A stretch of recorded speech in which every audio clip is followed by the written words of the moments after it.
আফ্রিকায় খুব বড় কিছু হচ্ছে এবং কেউ সে সম্পর্কে কথা বলছে না। কঠোদৃষ্টিতে আপনি এখানে শুধু কিছু বন্দর, রাস্তা, জাহাজ এবং অবকাঠামো দেখতে পাবেন। কিন্তু যদি আপনি মনোযোগ দেন তবে আপনি বুঝতে পারবেন যে এখানে শুধু অবকাঠামো তৈরি হচ্ছে না, বরং সুপরিকল্পিতভাবে খুব বড় কিছু করার প্রস্তুতি চলছে। চীন খুব নীরবে এখানে তার সামরিক শক্তির ভিত্তি স্থাপন করছে। পূর্ব উপকূলে জিবুতি থেকে শুরু করে পশ্চিম দিকে নিরক্ষীয় গিনি পর্যন্ত এবং তানজানিয়ার উষ্ণ জল থেকে অ্যাঙ্গোলার গভীর সমুদ্রের বন্দর পর্যন্ত সব জায়গায় ঘাঁটি তৈরি হচ্ছে, নতুন অংশীদারিত্ব তৈরি হচ্ছে এবং চীন তার পতাকা স্থাপন করছে। কিন্তু প্রশ্ন হল, চীন এসব কেন করছে?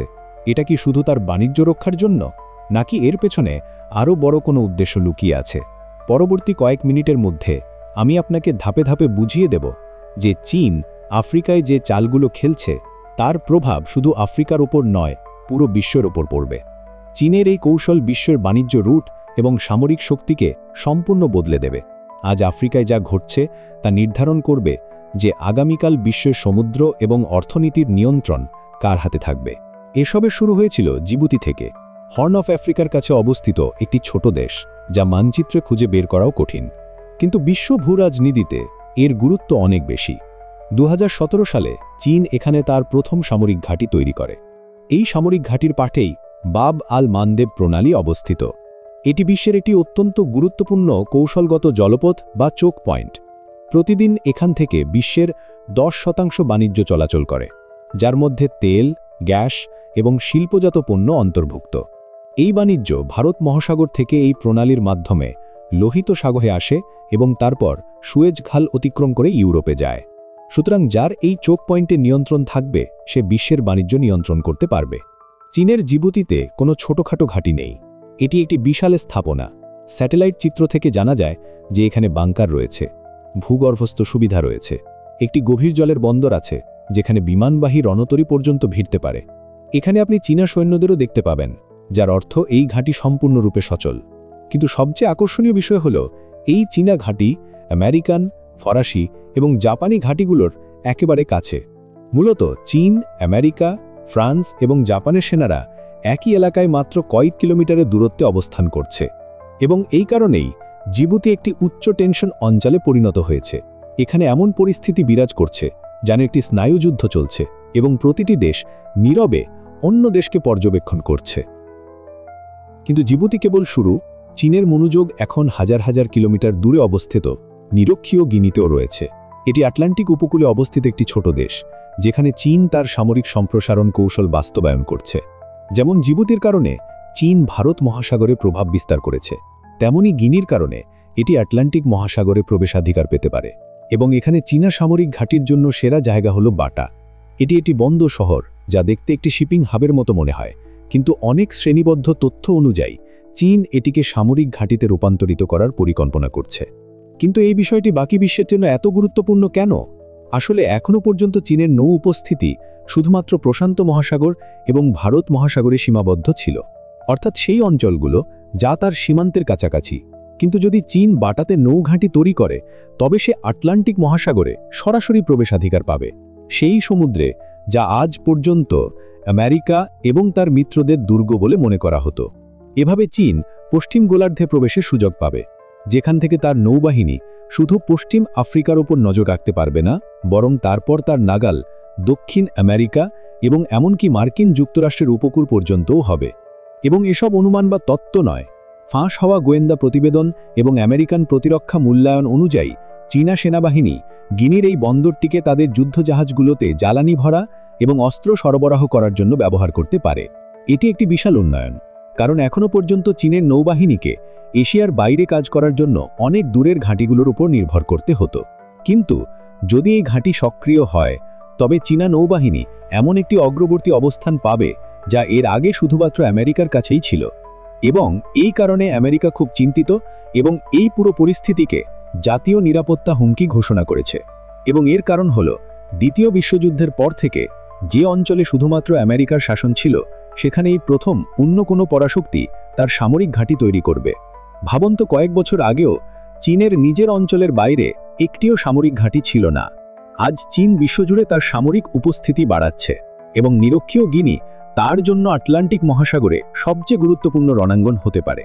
যদি এই ঘাঁটি সক্রিয় হয়, তবে চীন শুধু এশিয়াতেই আমেরিকাকে চ্যালেঞ্জ করবে না, বরং সে আটলান্টিক মহাসাগরেও সরাসরি আমেরিকার মুখোমুখি দাঁড়াবে। এবং এটি কেবল একটি কৌশল নয়, এটি একটি সাহসী ভূরাজনৈতিক মেসেজ। কারণ এই ঘাঁটি আটলান্টিক মহাসাগরের সমস্ত নৌগতিবিদ্যাকে পরিবর্তন করে দেবে। এমন একটি সমুদ্র যা আমেরিকা বছরের পর বছর শাসন করে আসছে। এবং চীনের আটলান্টিক উচ্চাকাঙ্ক্ষা শুধু গিনিতেই থেমে থাকে না, বরং এই উপকূলরেখার সামান্য উপরেই অবস্থিত গ্যাবন। প্রাকৃতিক সম্পদে সমৃদ্ধ আরও একটি দেশ, যেখানে চীন প্রকাশ্যে কোনো সামরিক ঘাঁটি তৈরি করছে না, কিন্তু সে যা করছে তা ঘাঁটি তৈরি করার থেকে কম নয়। চীন গ্যাবনে নীরবে কিছু গোপন বাণিজ্য চুক্তি এবং সামরিক চুক্তি করছে। 2023 সালের এপ্রিলে চীন গ্যাবনের সাথে তার সম্পর্ককে আনুষ্ঠানিকভাবে উন্নত করে এবং তাকে ব্যাপক সামরিক সমবায় পার্টনারশিপ নাম দেয়। এখন শুনতে এটি শুধুমাত্র একটি দূতনৈতিক শব্দ মনে হয়, কিন্তু এর আড়ালে চীন গ্যাবনে শুধু ভারী ইনভেস্টই করছে না, বরং তার সাথে গোপন সামরিক চুক্তিও করছে। এখনও পর্যন্ত গ্যাবন সরকার এখানে কোনো চীনা সামরিক ঘাঁটির উপস্থিতি নিশ্চিত করেনি, কিন্তু অনেক বিশ্লেষকের ধারণা বাণিজ্যের নামে এই পার্টনারশিপ খুব শীঘ্রই নিরাপত্তা ব্যবস্থায় রূপান্তরিত হবে। কারণ চীনের কৌশল সবসময় এমন ছিল যে অর্থনীতির মাধ্যমে কোনো দেশে প্রবেশ করো এবং তারপর ধীরে ধীরে সেখানে সামরিক উপস্থিতি বাড়াতে শুরু করো। এবং গ্যাবন থেকে কিছুটা নিচেই অ্যাঙ্গোলায় চীন এসব করেও দেখিয়েছে। অ্যাঙ্গোলা তার কৌশলগত অবস্থান এবং প্রাকৃতিক সম্পদের কারণে একটি অত্যন্ত গুরুত্বপূর্ণ দেশ। 2007 সাল থেকে চীন অ্যাঙ্গোলার বৃহত্তম বাণিজ্যিক অংশীদার। এটি অ্যাঙ্গোলার তেল শিল্প, নির্মাণ প্রকল্প এবং বন্দরগুলোতে বিলিয়ন বিলিয়ন বিনিয়োগ করেছে। এবং আজ এটি শুধুমাত্র অ্যাঙ্গোলার বৃহত্তম বাণিজ্যিক অংশীদারই নয়, বরং তাকে সবচেয়ে বেশি ঋণদাতা এবং সর্বোপরি সমর্থনকারী দেশও। অ্যাঙ্গোলার রাজধানী লুয়ান্ডার বন্দর চীনা বিনিয়োগের কেন্দ্র। এই বন্দরটি চীনা বিনিয়োগে আধুনিকীকরণ করা হয়েছে এবং এখানেই এটি আকর্ষণীয় হয়ে ওঠে।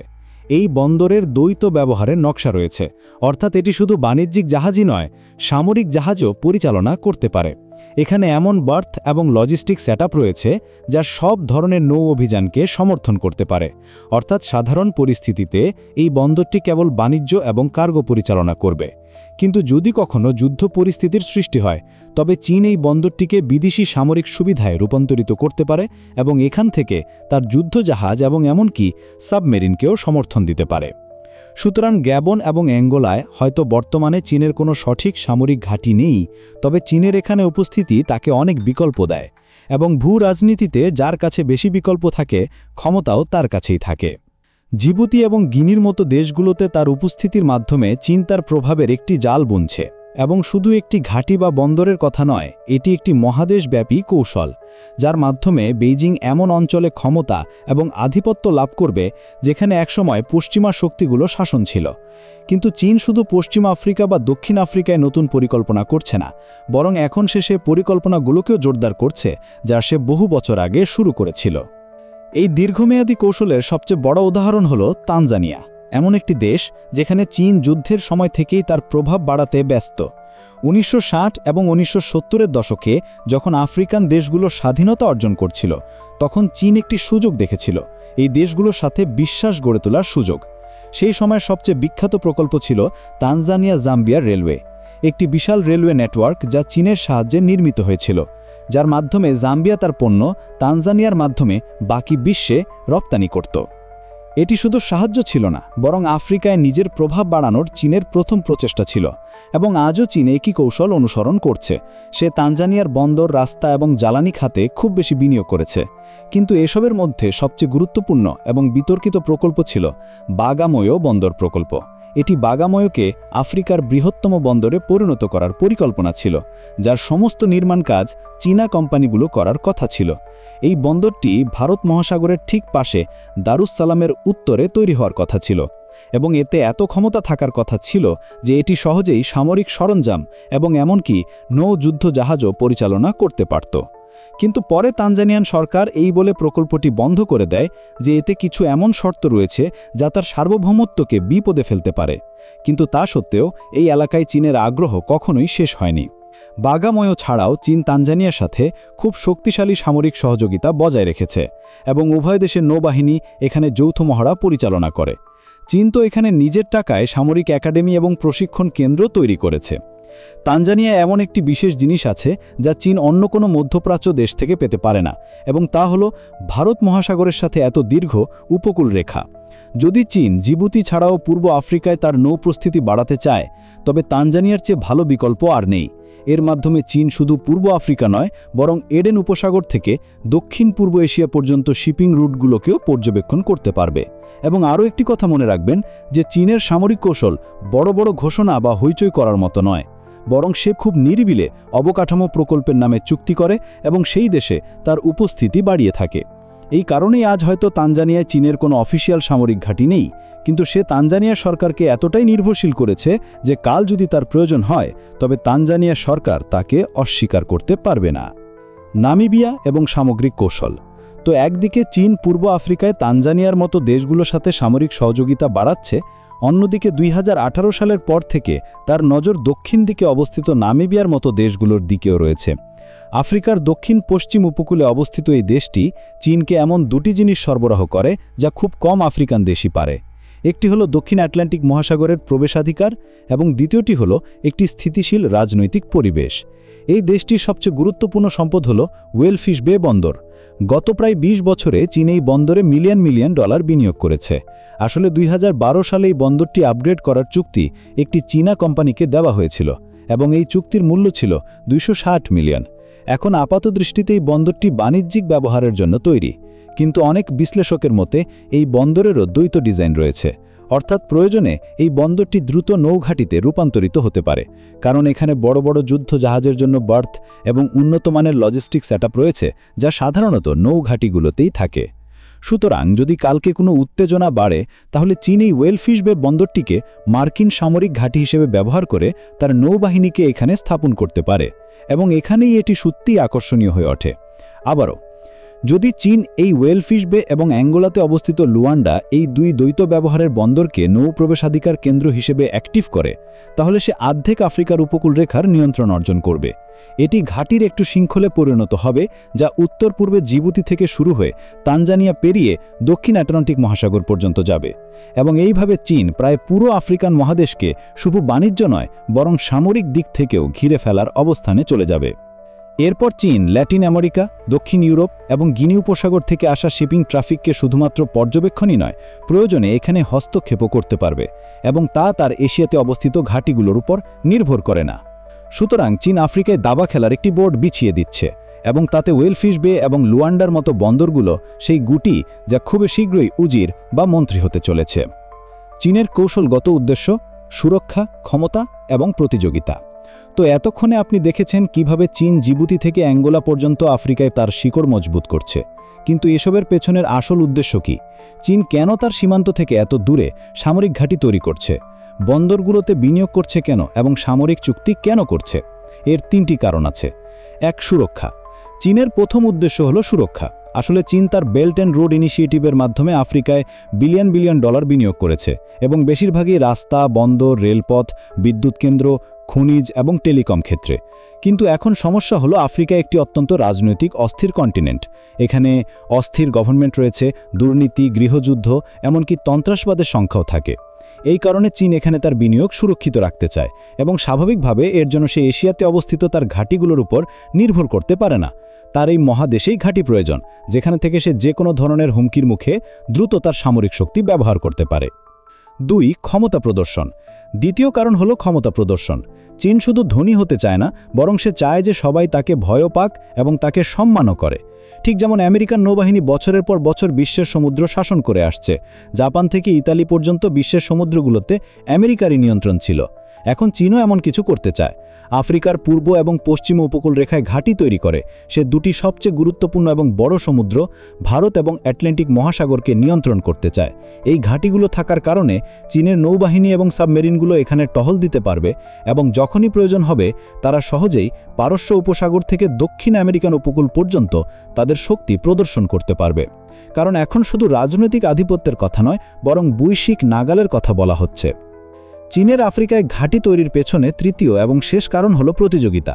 আমেরিকার ইতোমধ্যে আফ্রিকায় অনেক মার্কিন ঘাঁটি আছে, যেমন জিবুতিতে অবস্থিত ক্যাম্প লেমনিয়ার ঘাঁটি। একইভাবে এখানে ফ্রান্স এবং এমনকি জাপানেরও ঘাঁটি আছে। এই সব দেশ এই ঘাঁটিগুলোকে সন্ত্রাস বিরোধী অভিযান এবং সমুদ্র ট্রাফিক মনিটর করার জন্য ব্যবহার করে।